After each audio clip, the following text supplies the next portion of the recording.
Hello guys, আসসালামু আলাইকুম। সবার কি অবস্থা? সবাই কেমন আছেন? আশা রাখি সবাই আলহামদুলিল্লাহ ভালো আছেন। আমি আলহামদুলিল্লাহ ভালো আছি, কিন্তু এখন ভালো নাই। বর্তমানের জন্য যদি বলেন ভালো আছি কিনা, ভালো নাই।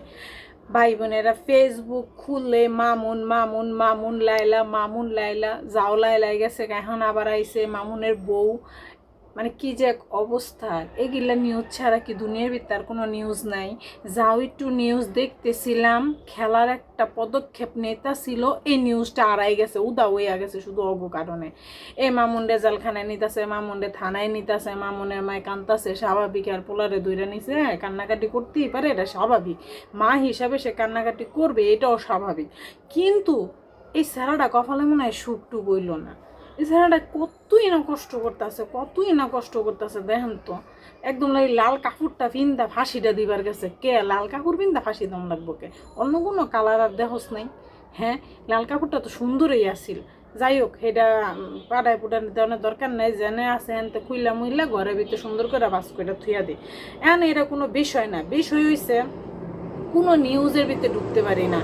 ওই যে বন্ধু যাইতেছে, বন্ধুরা এই যে কইতাছে, আচ্ছা বন্ধুরা কি লেখা মানে নিতে পারে না কোন তো ডুবাইয়ের ভিসা টিসা খুলে না কেন?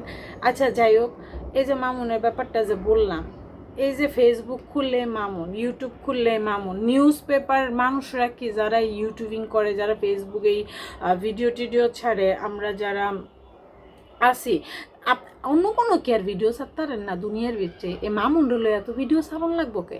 হ্যাঁ, কি এক পাইছে মামুন মামুন মামুন, একেবারে পুরা দুনিয়াটারে তুলপাল কইরা লাইতাছে। দুনিয়া যেমন তেমন ফোন দিয়ে একে তুলপাল কইরা লাইতাছে। ফোনটা খুললেও শান্তি পাই না আপনি গলিগা। হ্যাঁ, এ ফোনটা খুলে জানি শান্তি পাই আমি। ওই শান্তির কাজ করেন তাড়াতাড়ি আপনারা নিউজ পেপারের লোকেরা। কি আর মামুনটা লয়ে পইরা রয়েছেন। কিন্তু মামুনের একটা কথা খুব ভালো লাগছে। আর মারে যখন সিএনজি থেকে কইছে যে মা তোমরা ঢাকা শহরে থাইকো না, গ্রামে চলে যাও, আমার কাছে ওই কথাটা অনেক ভালো লাগছে। কেলে গো, জ্ঞানমূলক একটা কথা কইছে। জানে নাইগা ও ইনকাম করার সোর্স একটা ফ্যামিলির ভিতরে, আর তো কেউ নাই ভাই বোনেরা। তাহলে আর কেউ যেহেতু নাই, তাহলে ওরা ইনকাম করে খাওয়াইবো কেডা? ফ্যামিলি ইনকাম করে খাওয়াইবো কেডা? তার চেয়ে বরং বাড়িতে গেল গো, তো ধরেন ঘর ভাড়াটা একটু কম লাগলো, বা আদার্স খরচগুলো একটু কম হইলো, বাড়িতে চলে গেলে গো একটু কম হইব। কিন্তু তুই যে বাড়িতে যাইবার কইছস, তো তোর ঢাকা শহরে থুয়ে কি তোর মায় কি বাড়িতে বয়ে থাকবো? হ্যাঁ, স্যারা পুস্যারা কি কথাবার্তা যে কইলি তুই! মানে তোর জীবন নিজের ঠানি একটা সেরা, নিজের জীবনটারে শেষ করে লাইলি এই কিছু কিছু মানুষের পিছনে দৌড়াইয়া। ভালো ডিসিশন নিতে পারস না এই জীবনে, এরকম ভুলভাল ডিসিশন না স্কিল লেগা, ভুলভাল ডিসিশন লিয়া, ভুলভাল খালি জেলখানার ভিতরে পইরা থাকস, ভুলভাল ডিসিশন লইয়া। নেক্সট টাইমে জেলখানাতে বেরোলে ভালো সুন্দর একটা ডিসিশন নিয়ে বেরোবি, মন মানসিকতা সুন্দর করবি। যাই হোক, তোর লেগে অনেক অনেক দোয়া। ঠিক আছে, তুই ভালোভাবে থাক জেলখানাত। মানে মাথাটা ঠিক কর, জেলখানার থাইকা ঠিক কর। বাইরে তো ঠিক করতে পারস না, জেলখানাত বয়ে যদি এখন একটু ঠিকঠাক করতে পারস।